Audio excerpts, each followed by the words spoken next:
और चलिए खबरों की शुरुआत बड़ी खबर से करेंगे। ऊना के भाजपा कार्यालय में कार्यकर्ता सम्मेलन का आयोजन किया गया है, जिसमें नव नियुक्त प्रदेश अध्यक्ष डॉक्टर राजीव बिंदल, केंद्रीय मंत्री अनुराग ठाकुर और संगठन मंत्री मौजूद रहे। इस दौरान अनुराग ठाकुर ने कांग्रेस नेता राहुल गांधी को निशाने पर लिया। उन्होंने कहा कि जिन लोगों ने देश को नफरत की आग में झुलसाया हो और लोगों को बांटने का काम किया हो, उनके मुंह से मोहब्बत की बात अच्छी नहीं लगती।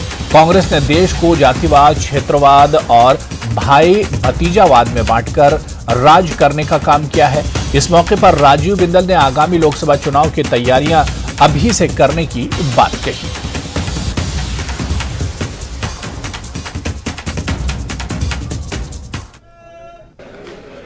देखिए, जिन लोगों ने सारी उम्र नफरत फैलाने का काम किया हो, भाई भतीजावाद, जातिवाद, क्षेत्रवाद, बांटो और राज करो की राजनीति की हो, उनके मुंह से मोहब्बत की बात उसी तरह से नजर आती जैसे तुष्टीकरण की राजनीति है। जो पार्टी सदा तुष्टीकरण के नाम पर और उसकी राजनीति के बल पे वोट लेती रही, और अब भी अगर देखा जाए भ्रष्टाचार में डूबी हुई कांग्रेस जनता के बीच में कोई बड़ी बात लेकर नहीं जा पा रही। रेवड़ियां बांटने की बात होती है, इससे ज़्यादा कुछ नहीं हो पा रहा है। भारतीय जनता पार्टी एक जीवंत संगठन है। बूथ से लेकर राष्ट्र स्तर तक हमारा संगठन पूरी तरह से कारगर है, और उस संगठन को चार्ज करना, उस संगठन को चलायमान करना, मोदी सरकार की उपलब्धियों को जन जन तक पहुंचाना, ये हमारा लक्ष्य रहने वाला है। और इसी की तैयारी के अंदर पूरा संगठन जुट गया है। उसी कड़ी में आज ऊना जिला के कार्यकर्ताओं के साथ हमारी बैठकें हैं, और उन बैठकों के माध्यम से हम लोग हर बूथ और हर व्यक्ति तक पहुंचने के प्रयास में जुट गए। उधर शिमला में हुई भाजपा प्रदेश कार्यसमिति की बैठक में बागियों का मुद्दा गूंजा। सूत्रों के मुताबिक प्रदेश कार्यसमिति की बैठक में पूर्व सीएम जयराम ठाकुर ने दो टूक शब्दों में कहा कि बागियों की किसी भी कीमत पर घर वापसी ना हो। विधानसभा चुनाव में जिनके कारण पार्टी हारी, उनकी वापसी के दरवाजे बंद रहे। बागियों की भाजपा में वापसी से गलत संकेत जा सकते हैं, इसीलिए किसी भी कीमत पर इन लोगों को फिर से पार्टी में शामिल न किया जाए।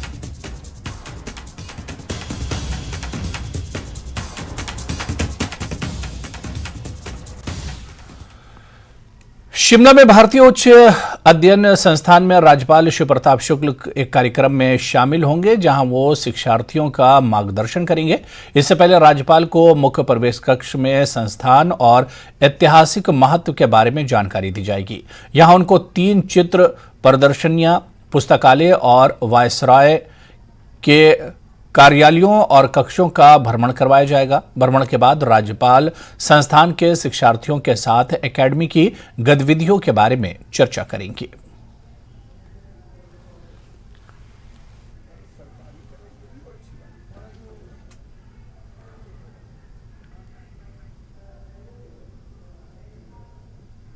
शिमला में सीएम सुक्खू आज पूर्व पीएम राजीव गांधी की स्मृति में आयोजित एक प्रदर्शनी का उद्घाटन करेंगे। यह प्रदर्शनी राजीव गांधी की पुण्यतिथि के मौके पर आयोजित की गई है, जिसकी थीम राजीव गांधी 21वीं सदी के दूरदर्शी रखी गई है।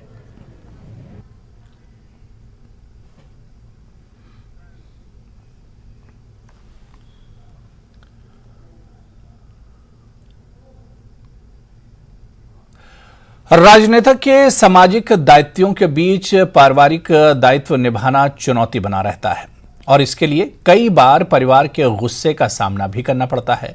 डिप्टी सीएम मुकेश अग्निहोत्री ने सोशल मीडिया पर कुछ इसी तरह की बानगी लिखी है। उन्होंने खुद से एक गाना गाने का एक वीडियो शेयर करते हुए लिखा कि प्रोफेसर सिम्मी अग्निहोत्री का शांत करते हुए, सिम्मी अग्निहोत्री डिप्टी सीएम मुकेश अग्निहोत्री की धर्मपत्नी है, और जब वो गुस्सा होती हैं तो डिप्टी सीएम ने कैसे उन्हें मनाया, आप खुद सुनिए। बाहर बन के अभी अभी तो आई हो, अभी अभी तो अभी अभी तो आई हो, बाहर बन के छाई हो, हवा जरा महक तो ले, नजर जरा बहक तो ले, ये शाम ढल तो ले जरा, ये शाम ढल तो ले जरा, ये दिल संभल तो ले जरा, मैं थोड़ी देर जी तो लूं, नशे के घूंट पी तो लूं, अभी तो कुछ कहा नहीं, अभी तो कुछ सुना नहीं, अभी ना जाओ छोड़ कर के दिल अभी भरा नहीं, अभी अभी। चलिए आगे बढ़ेंगे। सुकू सरकार के प्राथमिक विद्यालय में न्यूनतम नामांकन मापदंड को लेकर की गई घोषणा को लेकर विधायक रवि ठाकुर गंभीर नजर आ रहे हैं। उन्होंने कहा कि लाहौल स्पीति की भौगोलिक स्थिति दूसरे इलाकों से अलग है। यहां बर्फबारी में वैसे ही छोटे बच्चों के लिए स्कूल बंद हो जाते हैं। ऐसे में सरकार को स्नोबोर्ड एरिया के लिए न्यूनतम नामांकन शर्त में छूट देने पर विचार करना चाहिए। बता दें कि अगर सरकार 5 बच्चों के नामांकन का नियम लागू करती है तो 75, और अगर 2 बच्चों के नामांकन को लागू करती है तो 28 प्राथमिक विद्यालय बंद होने की स्थिति में आ जाएंगे।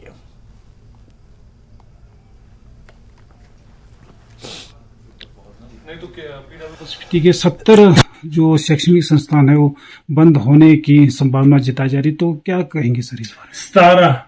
17 बंद हो सकते हैं, मगर हमने ये कहा है कि मैंने अपने शिक्षा मंत्री जी को, माननीय मुख्यमंत्री जी को ये कहा है कि यहाँ पे दूरियां बहुत है हमारी, जैसे और जगहों पे क्या है कि कम बच्चे हों तो आप बंद करेंगे तो उनको कोई ज्यादा डिस्टेंसेस नहीं रहते जाने को, 4-5 किलोमीटर पे दूसरा स्कूल मिल जाता है, मगर यहाँ पे 20-20, 25-25 किलोमीटर पे दूसरा गांव पड़ता है या तीसरा गांव पड़ता है, तो दूरियां बहुत है। एक तो ये दिक्कत है। दूसरा, सर्दियों में 3.5-4 महीने इतनी बर्फबारी होती है कि एक जगह से दूसरी जगह जाना नामुमकिन है। तो मैंने ये कहा है कि ट्राइबल एरिया में, खासतौर से लाहौल स्पीति में, ये कोड नहीं लगाया जाए, इसमें रिलैक्सेशन दी जाए लाहौल स्पीति के अंदर खासतौर से। नालागढ़ की बागबानिया नदी में सरेआम जेसीबी मशीन और पॉपलेन मशीन लगाकर अवैध खनन किया जा रहा है। अवैध खनन माफिया ने नदी में 50-50 फुट गहरे खड्डे कर दिए हैं, जिससे बिजली के पोल भी गिरने की कगार पर हैं। स्थानीय लोगों ने प्रशासन से ठोस कार्रवाई करने की मांग की है और सुनवाई न होने पर खनन माफिया के खिलाफ हाईकोर्ट का दरवाजा खटखटाने की बात कही है।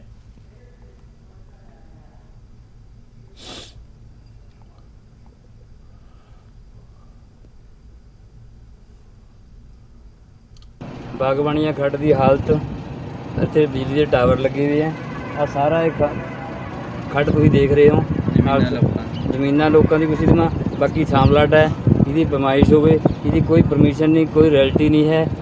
ਇਹ ਸਭ ਰਾਮ ਕੁਮਾਰ ਦੇ ਬੰਦੇ ਦਿਨ ਰਾਤ ਮਾਈਨਿੰਗ ਕਰ ਰਹੇ ਆ। ਤੇ ਪ੍ਰਸ਼ਾਸਨ ਦੇ ਸਾਹਮਣੇ ਮਸ਼ੀਨ ਖੜੀ ਦਿੱਤੇ, ਇੱਥੇ ਗੱਡੀਆਂ ਪੁਲਿਸ ਵਾਲਿਆਂ ਦੇ ਸਾਹਮਣੇ ਤੇ ਭਗਾਤੀਆਂ। ਕਹਿੰਦਾ ਜੀ ਮੇਰੀ ਮਸ਼ੀਨ ਕਿਤੇ ਪੁਲਿਸ ਵਾਲਿਆਂ ਨੇ ਫੜਾ ਦਿੱਤੀ, ਤਾਂ ਅਸੀਂ ਉਰੇ ਆਏ, ਮੌਕੇ ਪਰ ਦੇਖਿਆ ਤਾਂ ਜਿਹੜਾ ਇਹ ਖਨਨ ਹੈ ਇਹ ਰਾਮ ਕੇ ਬੰਦਿਆਂ ਨੇ ਕਰਿਆ ਵਾ ਜੀ। ਮੌਕੇ 'ਤੇ ਮਸ਼ੀਨ ਵੀ ਪਾਈ ਗਈ, ਲੇਕਿਨ ਪੁਲਿਸ ਵਾਲਿਆਂ ਨੇ ਮਸ਼ੀਨ ਨੂੰ ਉਠਾ ਵੀਡੀਓ ਪਈ ਹੈ ਸਾਡੇ ਕੋਲ। ਮੈਂ ਆਪਣੀ ਇੱਕ 10 ਮਾਜਰਾ ਇੱਕ ਪਰਮਿਸ਼ਨ ਕਰਾਈ ਵੀ ਹੈ ਜੀ, ਸਾਲ ਦੀ, ਮਤਲਬ ਉਹਨੂੰ ਨਾ ਪਰ ਜਾ ਕੇ ਸਿਮਰਾ ਰਖਵਾ ਦਿੰਦੇ, ਜਾ ਕੇ ਮੇਰੀ ਐਡਵਾਂਸ 5 ਲੱਖ रुपये रैल्टी पई है जी मेरी आईडी ਵਿੱਚ। नालागढ़ के रामशहर में विशाल कुश्ती दंगल का आयोजन किया गया। इस विशाल कुश्ती दंगल में पंजाब, हरियाणा, हिमाचल और जम्मू कश्मीर के नामी पहलवानों ने अपने दांवपेच दिखाए। कांग्रेस के प्रदेश महासचिव और इंटर के प्रदेश अध्यक्ष बाबा हरदीप सिंह ने यहां बतौर मुख्य अतिथि शिरकत की।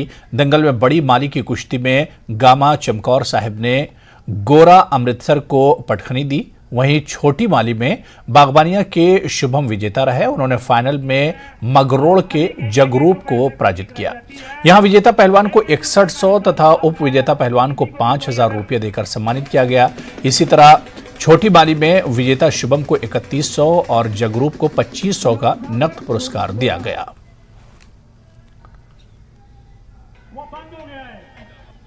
इस छिंज मेले को यहाँ पे खेलने आए सभी पहलवानों, मैं आप सबका जहाँ धन्यवाद करता हूँ। आज आप सब लोगों को ये कहना चाहता हूँ, ये जो परंपरा है मेले की, इस परंपरा को जिस तरीके से इस मेला कमेटी ने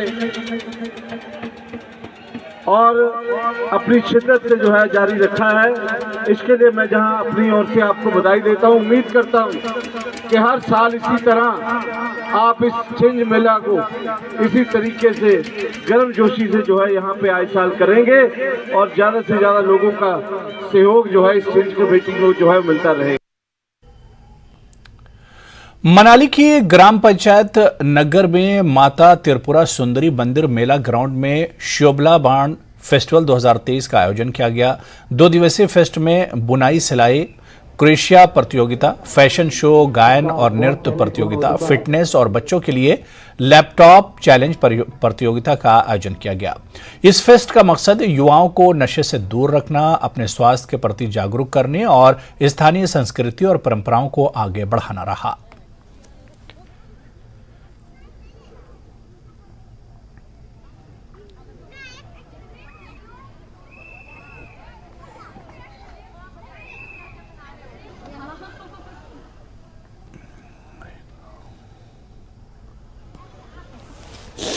जो ये तो कहते हैं कि जी हर चीज गांव से शुरू होती है हमारे देश में और हमारे हिमाचल में, और ये गांव की जो महिलाएं हैं या जो पुरुष हैं उनको ये सिखा के उन्हीं से प्रोडक्ट बना रही हैं। तो this is a very good thing that has happened. और मैं ये आप सबसे गुजारिश करता हूँ कि जितना ज्यादा इनकी फाउंडेशन को प्रमोट किया जाए, ताकि जो अच्छे कार्य करें हमें उसको प्रमोट जरूर करना है।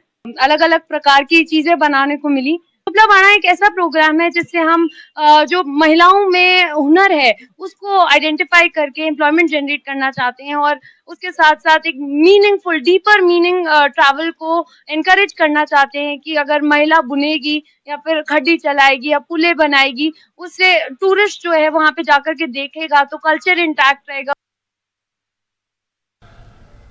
लंबी लड़ाई के बाद हिमाचल में पुरानी पेंशन लागू करने के फैसले से लाखों सरकारी कर्मचारियों को राहत मिली है। इसके लिए सरकार का धन्यवाद करने के लिए हिमाचल ओपीएस कर्मचारियों ने 28 मई को धन्यवाद रैली धर्मशाला में रखी है, जिसमें किन्नौर से भी हजारों कर्मचारी शिरकत करेंगे। बलदेव बिष्ट ने रिंगकांगपियो में कहा कि सरकार के ओपीएस बहाली के फैसले से 1.5 लाख कर्मचारियों को लाभ पहुंचने वाला है।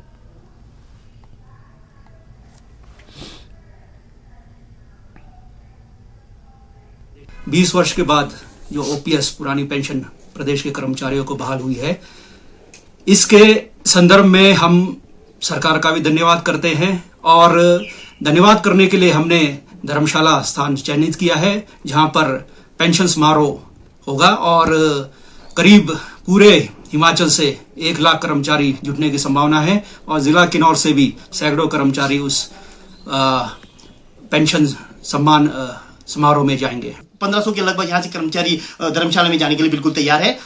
तो इसकी तैयारियां बिल्कुल हम हर कर्मचारियों के बीच में जाके उनको ये निवेदन कर रहे हैं कि जब सरकार ने हमारी मांगे मानी तो आज आभार धन्यवाद करने का हम कर्मचारियों को एक दायित्व बनता है और उसे हम बहुत ही शानदार तरीके से करेंगे। और किन्नौर से भी दल बल के साथ पूरे गाजर बहके से जाके हम माननीय मुख्यमंत्री पूरे कैबिनेट का जिन्होंने भी हमारी पुरानी पेंशन को बहाल करने के लिए उन्होंने समय समय तक हमारा साथ दिया, उनका पूरा धन्यवाद करेंगे। ब्रेक के बाद आगे बढ़ेंगे। एक बार फिर पीडीपी अध्यक्ष महबूबा मुफ्ती और बीजेपी आमने सामने हैं। महबूबा मुफ्ती ने फिर G20 को लेकर विवादास्पद बयान दिया है।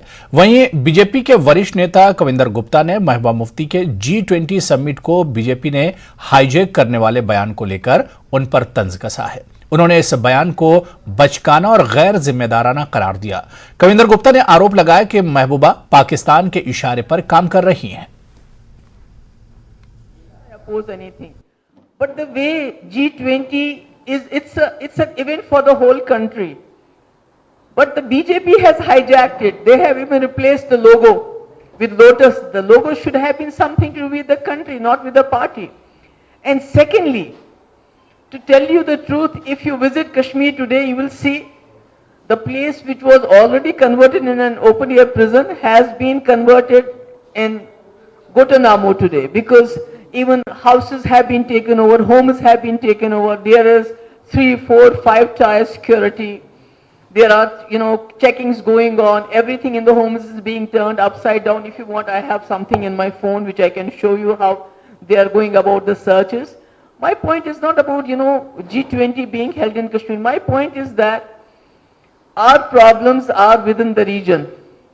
G20 may be something in which may be doing some kind of publicity for the BJP party at the national, at the international level. But it is the SAARC which will establish the leadership of our country within this region, address its problems. That is where the government has to take bull by the horns and take an initiative. And also, for that, it is being held hostage between the animosity of India and Pakistan. And Jammu Kashmir is at the basis of it. So they need to take the bull by the horn as Vajpayee ji did. देखिए, कश्मीर का सही स्वरूप जानने के लिए G20 का सम्मेलन वहां बुलाया गया है। जहां तक महबूबा मुफ्ती का प्रश्न है, वो देश के खिलाफ ही बोलेंगी, नेगेटिव ही बोलेंगी। क्या वो लोग जो आ रहे हैं वो कहीं ना किसी देश को रिप्रेजेंट कर रहे हैं? वो कोई ऐसे लोग नहीं है जिनको कि कहीं भी पैसे दे करके तो ऐसे गुमराह किया जाए। इस प्रकार की भाषा का उपयोग करना ही मुझे लगता है कि महबूबा मुफ्ती गलत है। गुमराह तो महबूबा मुफ्ती ने किया था उन लोगों को जो पैसे देकर के पत्थरबाजी करवाती थी। आज अगर वो सारी चीजें ठीक हो रही हैं तो ये समझना चाहिए कि फ्रस्ट्रेशन खुल करके बोल रही है, और जो भी एंटी इंडिया एंटी नेशनल बात होगी उस पर महबूबा मुफ्ती इस प्रकार का तंज कसेंगे। देश का विरोध करने वालों का यही हाल किया जाए, इससे भी सख्ती से निपटा जाना चाहिए। आप पाकिस्तान की भाषा बोलोगे और एंटी इंडिया बोलोगे तो उसको बर्दाश्त नहीं किया जाएगा। चलिए आगे बढ़ेंगे। मुख्यमंत्री सुखविंदर सिंह सुक्खू ने कर्नाटक के मुख्यमंत्री के रूप में शपथ लेने पर श्री सिद्धरमैया को बधाई दी है। सीएम सुखविंदर सिंह सुक्खू बेंगलुरु में आयोजित उनके शपथ ग्रहण समारोह में शामिल हुए। मुख्यमंत्री ने उम्मीद जताई कि सिद्धरमैया के दूरदर्शी और समक्ष नेतृत्व में कर्नाटक विकास में नए आयाम स्थापित करेगा। उन्होंने कहा कि कांग्रेस पार्टी गरीबों और शोषित वर्गों का विशेष ध्यान रखने के साथ समाज के हर एक वर्ग के कल्याण के लिए प्रतिबद्ध है। तो उधर बेंगलुरु में national pension scheme employees association Karnataka के सदस्य ने सीएम सुखविंदर सिंह सुक्खू से मुलाकात की और सीएम सुक्खू को हिमाचल में ओपीएस बहाल करने के लिए धन्यवाद किया। इस मौके पर एसोसिएशन के अध्यक्ष शांता रामा ताजा ने सीएम सुक्खू का विशेष आभार जताया और कहा कि हिमाचल के बाद कर्नाटक में भी कांग्रेस सरकार बनी है। यहां भी सरकार के कामकाज शुरू करते ही कर्मचारियों के लिए ओल्ड पेंशन स्कीम बहाल हो जाएगी।